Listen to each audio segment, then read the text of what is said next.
Салам достор, байланышта Санчо Бей каналы. Есиңиздерде болсо буга чейин туура эмес бурулуш тасмасынын 5-бөлүгүнө чейин чыгарганбыз. Бүгүн катталуучуларыбыздын суранычы менен ошол тасманы улай 6-бөлүгүн көрөлү. Андыктан сиздер уюлдук аппаратыңыздарды капталынан коюп, өзүңүздөр дагы капталда бай жатыш акыбалда. Бардык нерсени унутуп Санчо Бей каналына көңүлүңүздөрдү буруп калсаңыздар, баштай берели. Достор, жараткан ар ким өзүнүн рызкыбызды ар кайсы жерге чачып, ошол жактан адал жол менен таап жегенди буйруган экен. Андыктан өз рызкысын Москва жергесинде таап, үй бүлөсүн адал жол менен багып жүргөн бир туугандарыбызга маалымат бере кетели. Россия жергесинде документ маселеси жылдан жылга татаалдап, айып пулдардын дагы саны көбөйүп жаткандыгын билебиз. Бирок сиз өз документиңизге так болсоңуз, мындай маселелерге башыңызды деле оорутпай каласыз. Ошондуктан өзүбүздүн эле тууганыбыз Иса мырзага кайрылып, жетишпей жаткан кагаздарыңызды толуктап документиңизди тактап алсаңыз болот. Андыктан байланыш сандарын унутпай жазып алыңыз. +7 901 547 86 17. Тасманын башында Ник өзүнүн сүйгөн кызы Дарья менен ысык ата тарапка шайтан араба менен барышып, көздөгөн жерине жетишип, жерден чыккан ысык сууга түшүп эс алып жатышкан. Жигит кыз бири-бири менен сүйлөшүп, биз бул жакка тез келип турушубуз керек экен деп жатса, аларды алыс эмес жерден түшүнүксүз бирөө аңдып жатканын көрөбүз. Бир убакта сууда ишин бүтүргөн каармандарыбыз андан ары сапарын улап бара жаткан кезде, Никтин үнү чыгып, шайтан арабасы жыгылып эле өзү көрүнбөй калат. Анда Дарья эч нерсени түшүнбөй эле жигити жакка чуркап бара жаткан кезде, анын көзүнчө эле Никке келип жанын огу сайылды.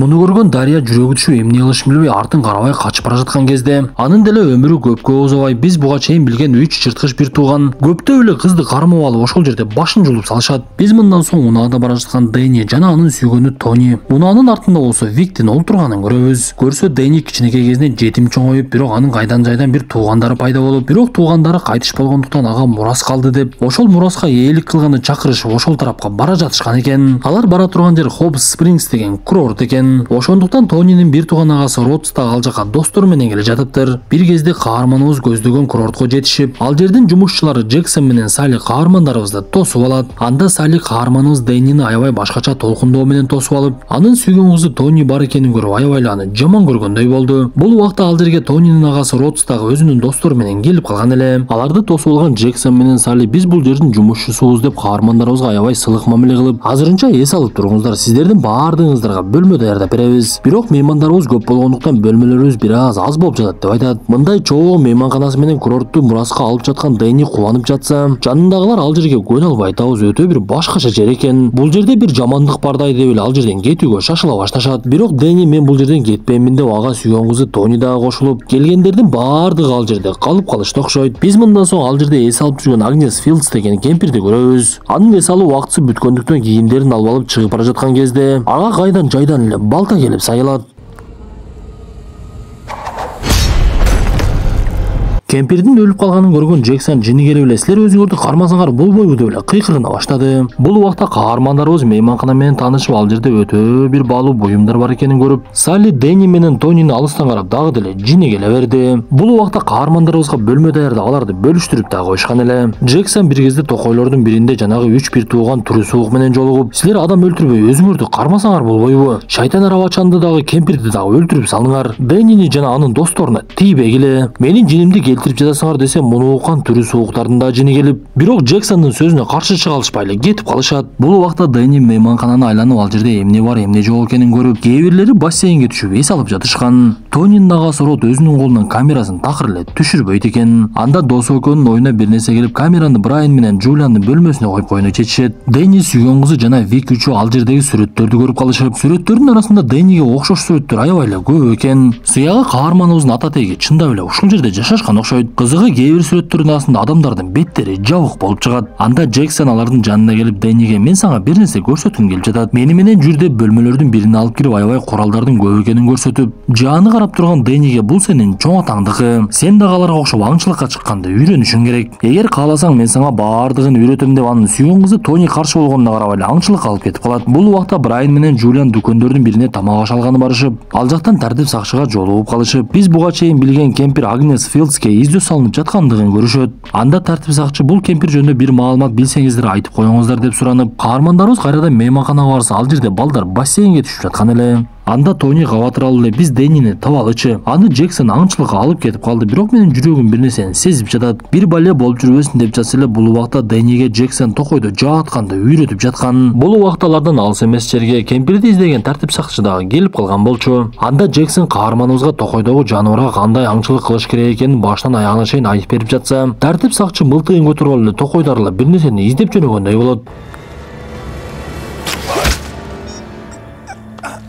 Көрсө ушул эле убакта тартип сакчынын артынан жанагы жырткычтар аңчылыкка чыккан экен. Жанын огу тийген тартип сакчы мылтыгы менен аткылаганга аракет кылып, бирок жырткычка такыр эле тийбей, ал жаасы менен дагы бир жолу атып тартип сакчыны жок кылып салат. Бул убакта каарманыбыз аткан жаадагы так эле эликке барып тийген экен. Анда токой жаныбары жарым өлүк болуп калгандыктан Джексон каарманыбызга бычак берсе, Денниге дагы аңчылык кылган жакты байтор жанагы эликти барып мууздап салат. Бул убакта Вик токойдо Деннини издеп жүргөн болчу. Ал бара жатып эле бир түшүнүксүз үндөрдү угуп, көрсө жанагы түрү сууктардын бири өлгөн эликти жеп жаткан экен. Анда Вик дароо эле ал жерден качып жөнөп алдаркасын карабай эле чуркап бара жаткан кезде Денни менен сүзүшө кетип экөө бийиктиктен ылдый жакка тоголонушуп, тикенек зымдардын жанына барып жыгылып эле Денни бутунан жаракат алат. Бир кезде алардын жанына Джексон келип калып, кайрадан мейманканага алып барып, Салли өзү даярдаган мазь менен каарманыбыздын бутун дарылай баштады. Бул убакта Вик ойлонуп токойдогу көргөн нерсеси анын эсинен такыр кетпей, бирок достору ага такыр эле ишенбей, коркконго кош көрүнөт деп эле тамашалап жатты. Анда Вик дагы чындап эле мен жок эле нерсени ойлонуп жатат окшоймун. Андан көрө мага дагы берчи деп эле чогуу олтуруп алып чылым чегишип, Рот адаттагыдай эле камерасын колунан такыр эле түшүрбөй койду. Алар сууда эс алып жаткан Брайан менен Джулианга тийишишип, Роттун көзүнө бир кезде түрү сууктардын бири көрүнүп кетет.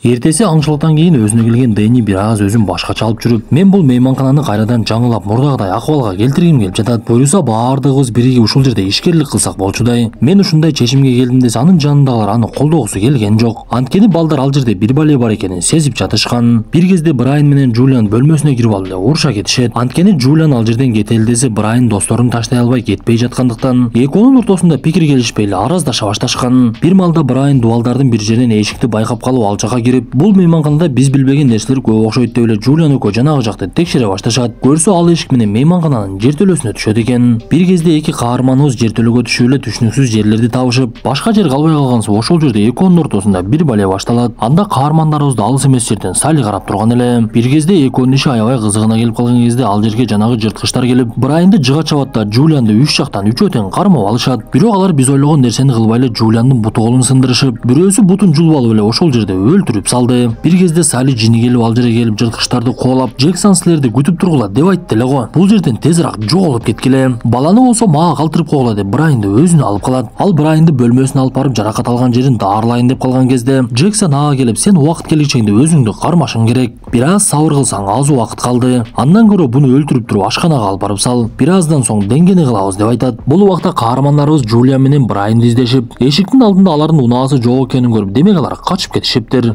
Негизи эле булар жакшы адам эмес болчу. Баардыгы мен артымдан ийгиликке жетишип жүрүшөт. Менсиз негизи булар эчтеке кыла албайт деп эле Денни түшүнүксүз бир сөздөрдү сүйлөй берет. Ошентип Тони экөөнүн ортосунда дагы уруш башталып кетти окшойт. Анткени Тони Деннинин акыркы күндөрү өзгөрүп жатканын байкап, анын кылган аракеттерин такыр эле түшүнө албай жаткан. Мейманкананын ичинде жүргөн Вик ал жерде бирөөлөрдүн сүйлөшүп жатканын угуп калды. Көрсө Джексон менен Салли Денниге кайрылып жатышкан экен. Алар Денниге биз сени туугандарың менен жолуктургубуз келет, бирок сен өзүң жалгыз барышың керек. Ошондуктан биз менен жүр деп каарманыбызды түн ортосунда токой менен бир жакка алып барышып, бул сөздөрдүн баардыгын угуп калган Вик алардын артынан аңды бара жаткан болчу. Алар токойдун арасында көп адамдар жашаган үйгө келишет. Анда Денниге булар сенин туугандарың десе, Денни жанагы адамдарды караса алардын түрү аябай эле суук болуп, арасынан кээ бирлери майып дагы экен. Бир кезде Джексон Денниге ичимдик берсе, Денни аны дароо эле иче салып, бир аз убакыт өткөндөн кийин эле баш айлана баштаганын сезет. Ошондо гана Джексон менен Салли бардык чындыкты айтышат. Бул жерде бир кезде үч үй бүлө жашачу. Алар бул жерлерге ээлик кылып эч кимге беришпей ушул күнгө чейин жашап келе жатабыз. Анан да биздин эң башкы тартибибиз биз таза кандуу болушубуз керек. Ошондуктан бир туугандар бири-бири менен кошулуп балалуу болушат деп айтат. Көрсө булар ушундай туура эмес иштерди кылгандыктан түрү сууктар төрөлөт экен. Салли Денниге кайрылып, экөөбүз дагы бир тууганбыз, эми экөөбүз дагы балалуу болушубуз керек. Биз ошон үчүн сени бул жакка таап келдик деп айтат. Бир кезде каарманыбызга бодоводко кан куюп алып келип ичирип салышты. Көрсө бул кан аларды аңдып келе жаткан Виктин каны экен. Аны жырткычтардын бири аңдып турган жерден кармап алып келип эле байлап туруп союп салыптыр. Ошентип баш айланган Денни менен Саллинин ортосунда дагы иш болуп кетет. Эртеси Дэнни мейманканага келсе, ал жерде Тони, Род жана Чарли үчөө эле калган болчу. Анда Дэнни эмне болгону такыр эсимде жок, мен өзүмдү аябай мас сезип жатам. Бир аз эс алып алайынчы десе, Тони биз бул жерден кетебиз, бул жерде бир түшүнүксүз нерселер болуп жатат. Джулиан, Брайан, Виктен болсо такыр эле кабар чыкпай калды. Алар кетип калган окшойт десе, Дэннинин жини келип, силер кетсеңер кете бергиле, мен бул жерде каламын деп эле жатып алат. Мындан соң 3 каарманыбыз ашканада түшүнүксүз жыттар чыгып жаткандыгын байкап ал жака барышса, Джексон адамдын денелерин бөлүп эле тамак жасап жаткан экен.